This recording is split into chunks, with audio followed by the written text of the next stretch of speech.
रात करवटें बदलते बीत गई थी। जिस काम के लिए गांव आया था वो पूरा नहीं हो पाया था। भैया से पैसे मांगने की कोशिश कई बार की, लेकिन हर बार भाभी ने बात को बड़ी सफाई से टाल दिया। मन बार बार यही सोच रहा था कि क्या भैया जानबूझकर भाभी को आगे कर देते हैं या भाभी ही उनकी बातों को अपना बनाकर मुझसे कहती है। तुमसे क्या छुपा है, कैसे घर चलाता है, हम ही जानते हैं। भाभी का ये जवाब बार बार कानों में गूंजता था, लेकिन ये आवाज़ सब भाभी के नहीं भैया के ही लगते थे। घर की हालात देखकर मेरा दिल भर आता था। बच्चों के महंगे कपड़े और खिलौने, जबकि मेरे बेटे के पास वही पुराने रंग उड़े कपड़े। पत्नी नीलिमा के ताने अब सपनों में भी पीछा करने लगे थे। आपके हिस्से की खेती का हिसाब भी नहीं मांगते, बस हर बार माँ से दया की उम्मीद रखते हैं। कब तक चलेगा ऐसा? एक तरह से नीलिमा ठीक ही कहती थी।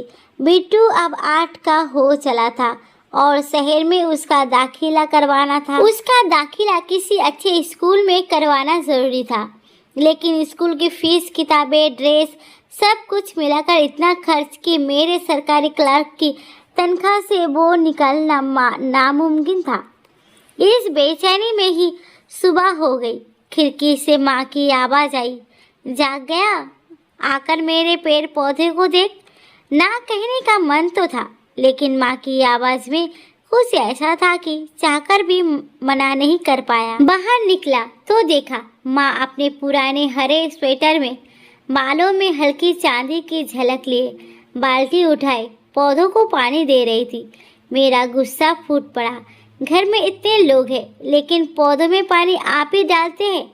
पाइप क्यों रखी है जब बाल्टी से ही पानी डालना है? माँ चुपचाप मुझे देखती रही, फिर बिना कुछ कहे अचानक मेरी जैकेट की जेब में कुछ डाल दिया। तुझे बिट्टू के एडमिशन के लिए चाहिए होगा ना, चुपचाप अटैची में रख दे। जेब में हाथ डाला तो चौंक गया। रुपयों का एक बंडल था। नोटों की महक मेरी बेचैनी से लड़ने लगी। मैं स्तब्ध था। माँ, आपको कैसे पता चला?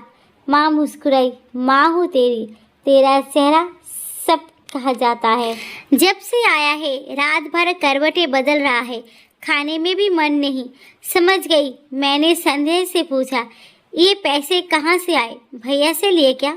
माँ ने सिर हिलाया। नहीं रे, 2 पुराने अंगूठियाँ थी, तेरे बाबूजी की दी हुई, बेच दी। मैं कुछ बोल ही नहीं पाया। माँ ने बाल्टी को आगे बढ़ाया और एक पौधे की तरफ इशारा करते हुए कहा, ये देखो, सबसे अच्छे फूल इसी में आते हैं जो तुमने लाए थे। मैं कुछ बोलने ही वाला था कि भाभी आ गई।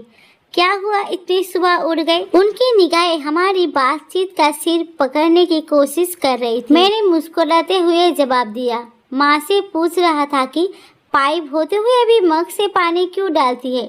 माँ ने धीरे से अपनी आंखें पोंछी और कहा, वो पौधा सबसे दूर है, वहाँ तक पाइप नहीं पहुँचती, इसीलिए। भाभी बिना कुछ कहे लौट गई, लेकिन उनके माथे पर हल्की रेखाएं रह गई थी। नाश्ते पर भैया सामने बैठे थे, अखबार में डूबे हुए। मैं चुपचाप बैठा रहा। तभी माँ ने कहा, छोटा कल जा रहा है बिट्टू का एडमिशन कराने। भैया ने बिना आँख उठाए कहा, अच्छा, फीस वगैरह जमा हो गई? मैं कुछ कहने ही वाला था कि माँ ने बीच में कहा, हाँ हो गई, भगवान का दया है। 2 अंगूठियाँ थी, संभाल के रखी थी, आप बेटे के काम आ गई। भाभी रसोई में निकल कर आई। अरे माँ, वो अंगूठियाँ तो पिताजी के टाइम की थी ना, कितने बार कहा था मत बेचिएगा, यादों की चीज़ है। माँ मुस्कुरा दी। यादें अगर बोझ बन जाए तो बेहतर है कि वो किसी ज़रूरत पर कुर्बान हो जाए। बिट्टू की पढ़ाई कोई छोटी बात नहीं। भाभी चुप हो गई, लेकिन उनकी आंखों में कुछ था, ईर्ष्या, अपराध बोध या कोई पुराना हिसाब। दोपहर में अकेले मैं माँ के पास बैठा था। मैंने पूछा, माँ तूने क्यों किया ये सब? भैया से मांग लेती, खेती का हिस्सा भी तो मेरा है। माँ की आंखें धूप में और भी पारदर्शी लगने लगी। तेरे भैया से भी तो कुछ कहना आसान नहीं रहा। बात बात में भाभी की बातें मुंह से निकल जाती है। और बेटा, कभी कभी हम खुद ही जुबान पर दूसरों का रंग चला लेते हैं। मैं चुप था। माँ की बातों में गहराई थी। मुझे पता है तू हिसाब मांगने नहीं आता, तू बस दिल लेकर आता है। और बेटा, ऐसा दिल बहुत कम लोगों के पास होता है। माँ की गोदी में सिर रख दिया। कई सालों बाद वैसा सुकून मिला था। अगले दिन वापसी से पहले ऐसी बात रहा था तो भाभी आई।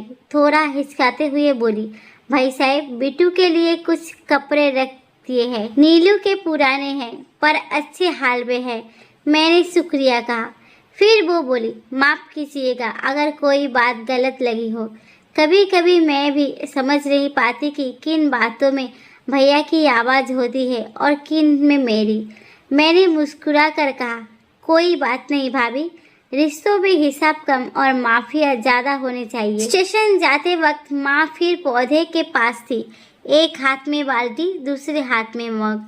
मैंने मुस्कुरा कर कहा, आप पाइप ले जाओगे या नहीं? माँ ने फिर वही जवाब दिया, कुछ पौधे ऐसे होते हैं जो सबसे दूर होते हैं, वहाँ तक पाइप नहीं पहुँचती, पर वो भी फूलते हैं।